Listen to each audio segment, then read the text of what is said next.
Bonsoir, bonsoir, chers amis. Comment allez-vous? J'espère que vous allez bien. J'espère que vous avez passé une bonne journée. Nous sommes très heureux de nous retrouver avec vous ce soir. Ce soir, c'est dimanche. C'est le début de la semaine et nous croyons que Dieu a un plan merveilleux pour chacun d'entre nous pendant cette semaine. J'espère que vous allez vraiment bien. Nous voulons vous accueillir. Merci de votre fidélité à notre moment de partage, notre moment autour de la parole du Seigneur. Ceci nous fait du bien. Nous sommes déjà parvenus à notre 45e jour. Vous vous rendez compte? Comme le temps passe vite, 45 jours que nous sommes là à partager chaque soir autour de la parole du Seigneur. Je voudrais saluer vraiment tous ceux qui se connectent, nos habitués comme les nouveaux qui se joignent à nous au fur et à mesure qu'on partage l'information. C'est bien que vous partagiez avec d'autres personnes. Nous sommes contents que vous soyez là ce soir. Je salue donc les habitués, Alain, Charles et Carole, Carmen, Naliège. Je salue Françoise, Martelly, Marinelli et tous les autres qui sont là, qui sont habituellement avec nous chaque soir. Nous croyons en effet que Dieu a une grâce qu'il veut nous accorder à chacun. Je voudrais vraiment vous souhaiter à tous une très bonne soirée sur le regard de Jésus. Nous allons prier, comme nous le faisons chaque soir, afin d'inviter Dieu à diriger ce moment et qu'il nous accorde à chacun d'entre nous sa grâce, sa paix, son amour, alors que nous allons ouvrir sa parole de Dieu. Voulez-vous prier avec nous ce soir, chers amis? Faisons-le ensemble. Notre Père et notre Dieu, encore une fois, nous sommes heureux de nous retrouver à t'accompagner. Merci pour la vie que tu renouvelles. Merci pour tes multiples bienfaits que tu mets à notre disposition. Alors, Seigneur, que nous allons ouvrir ta parole, ouvrir ton Saint-Livre. Nous invitons ta présence parmi nous, ta sainte présence parmi nous, et que tu nous accordes ton intelligence, ta sagesse et ta grâce. Nous t'en prions, Père, au nom de Jésus, pour ta gloire. Amen. Encore une fois, nous souhaitons la bienvenue à chacun d'entre vous, ceux qui nous rejoignent, ceux qui sont là chaque soir, et ceux qui nous rejoignent. Nous voulons aussi saluer ceux qui se connectent sur YouTube. Je sais que beaucoup se connectent sur Facebook, mais il y a aussi beaucoup qui sont sur la chaîne Mission Adventiste Sénégal, sur la chaîne YouTube que nous saluons aussi fraternellement. Merci de vous connecter et continuez à vous abonner à cette chaîne, continuez à en parler autour de vous pour que nous puissions partager justement ce moment, ces bienfaits que nous avons ici dans ce que nous partageons. Je voudrais vous rappeler les trois thèmes, les trois sujets de prière principaux que nous avons pendant ces 100 jours de prière. Tout d'abord, nous voulons prier pour le déversement du Saint-Esprit, pour que Dieu manifeste sa puissance dans cette manière spéciale dans ces temps de la fin. Nous espérons recevoir la pluie d'arrière-saison qui a été promise pour vivre une expérience sans précédent ici sur cette terre. Nous voulons prier pour le réveil personnel, que Dieu puisse réveiller en nous cette volonté de pouvoir servir pour la mission. Et puis finalement, nous voulons prier aussi pour ceux et celles qui sont actuellement affectés par le coronavirus, par le Covid-19. Beaucoup de mouvements dans le gouvernement se mettent en place pour tenter de trouver une solution. Mais nous voulons prier pour ceux et celles qui sont affectés par ce virus. Ce soir, je voudrais vous inviter à prendre vos Bibles. Et nous irons cette fois dans le livre des Hébreux. Hébreux au chapitre 4. Et les versets que nous allons considérer pour ce soir, ce sont les versets 14 jusqu'au verset 16. Hébreux, chapitre 14, et je voudrais avec vous considérer les versets 14 à 16. Alors pendant que vous cherchez, je voudrais juste rappeler que le livre des Hébreux, c'est un livre, il me semble, important dans le discours du christianisme. Vous savez, Jésus-Christ est venu sur la terre à un moment bien particulier. Et quand il arrive sur terre, il met fin à un système. Vous savez qu'il y avait le système du sanctuaire qui fonctionnait, le système des sacrifices en particulier. Et Jésus-Christ, en mourant sur la croix du calvaire, sera l'agneau qui sera immolé. Donc il met fin à un système. Le livre des Hébreux, justement, nous introduit, nous présente la deuxième phase du système. La deuxième phase de ce système sacrificiel avec, à l'époque on parlait du souverain sacrificateur, de celui qui officiait dans dans le sanctuaire, qui recevait la démarche des adorateurs et qui se présentait devant Dieu par l'intermédiaire du souverain sacrificateur. Le livre des Hébreux nous introduit justement dans le rôle de Jésus. Qui est Jésus? Quel est son ministère? Qu'est-ce qu'il fait actuellement au ciel? Et c'est important que nous puissions comprendre vraiment quelle est la place, quelle est la fonction, quel est le rôle qu'occupe Jésus-Christ actuellement pour vous et pour moi.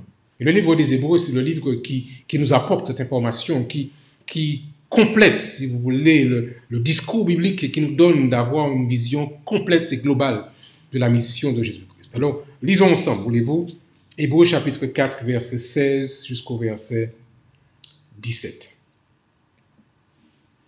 Ainsi donc, nous avons un grand souverain sacrificateur qui a traversé les cieux, Jésus, le Fils de Dieu. Demeurons fermes dans la foi que nous professons.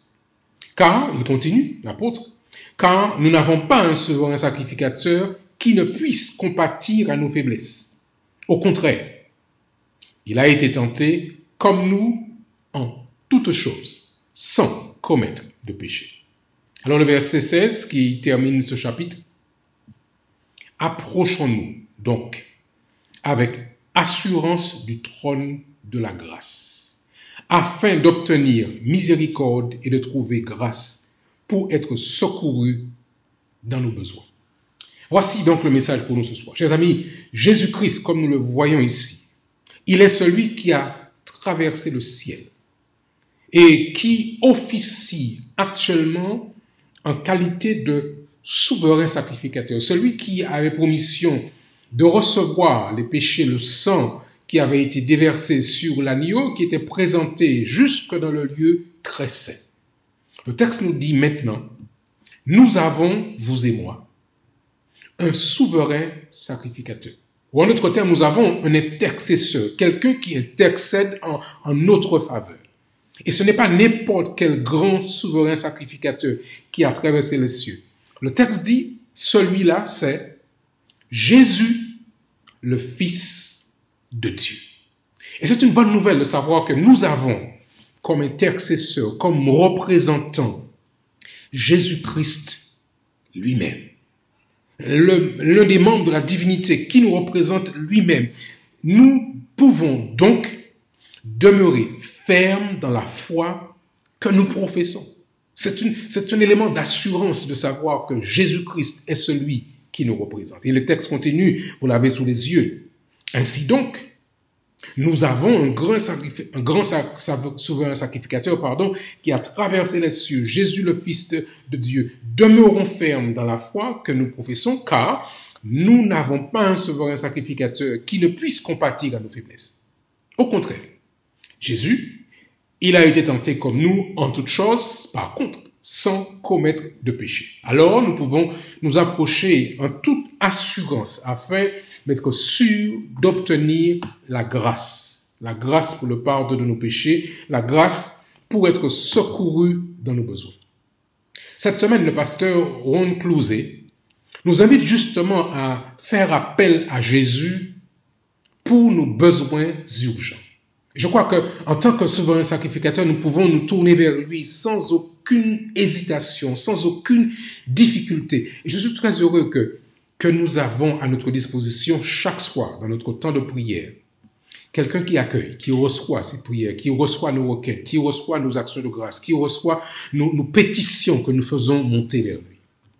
Le Fils de Dieu a rempli son engagement et est retourné aux cieux pour gouverner l'armée céleste. Il a accompli une phase de sa prêtrise en mourant sur la croix pour la race déchue. Il remplit maintenant une autre phase de son sacerdoce en plaidant devant le Père céleste la cause du pécheur repentant, la cause de chacun d'entre nous, présentant à Dieu les offrandes de son peuple. Jésus a pris la nature humaine. Dans cette nature, il a vaincu les tentations de l'ennemi. Et ayant la perfection divine, il lui a été confié le jugement du monde. Le cas de chacun sera examiné devant lui. Ensuite, Jésus prononcera le jugement, rendant à chaque homme selon ses œuvres. Voilà ce que déclare Ellen White dans le manuscrit de l'année 1901, manuscrit 42 de l'année 1901. Vous comprenez qu'il est important que nous comprenions le rôle, la place que Jésus occupe pour nous en tant que souverain sacrificateur, mais aussi plus tard en tant que juge. Il a cette double casquette. D'abord le souverain sacrificateur qui va intercéder, qui va plaider pour nous. Mais ensuite, quand ce rôle sera achevé, il sera celui qui se mettra debout en tant que juge pour exécuter son jugement. Et vous comprenez que c'est important que nous puissions aujourd'hui nous tourner vers Jésus-Christ, qu'il soit notre avocat, qu'il soit celui qui nous représente, celui qui nous défend devant les exigences de la loi divine. Chers amis, Jésus, c'est notre ami. Jésus, c'est notre représentant. Jésus, c'est notre Seigneur. Jésus, c'est notre Sauveur. Nous en avons besoin. Et aujourd'hui, plus que jamais, les chrétiens que nous sommes devons être au clair sur le rôle et le ministère que Jésus occupe et exerce pour nous aujourd'hui. S'il est devenu humain, s'il est mort, il est ressuscité. Et il se trouve actuellement dans le sanctuaire céleste, en tant que représentant de tous ceux qui lui ont donné leur vie. C'est pourquoi nous voulons pendant ces 5 jours, justement pendant ces 100 jours, donner à Christ notre vie, ne plus rien garder. Et lorsque nous prions, nous avons l'assurance qu'il nous écoute, qu'il nous a pardonné de nos péchés, mais par-dessus tout, que Jésus-Christ nous accorde à vous et à moi la victoire. Nous avons le grand prêtre qui maintenant est compatissant, qui est notre avocat, mais qui sera ensuite le juste juge. Cette semaine, nous voulons encore faire l'expérience de la proximité avec ce Jésus. Vivre en marchant en sa compagnie. Ce texte que nous avons lu ce soir nous le rappelle. Nous approchons-nous donc avec assurance du trône de la grâce. Vous savez que ce n'est pas évident de s'approcher du trône quand on se sent coupable, quand on se sent indigne. Mais ici, l'apôtre nous invite, chers amis, à nous approcher avec assurance. Pas nous approcher avec tremblement, même si notre Dieu est un grand Dieu. Mais nous nous approchons avec assurance sur la base de son sang qui a coulé pour chacun d'entre nous. Approchons-nous donc avec assurance du trône de la grâce. Et qu'est-ce qu'on reçoit au trône de la grâce, chers amis?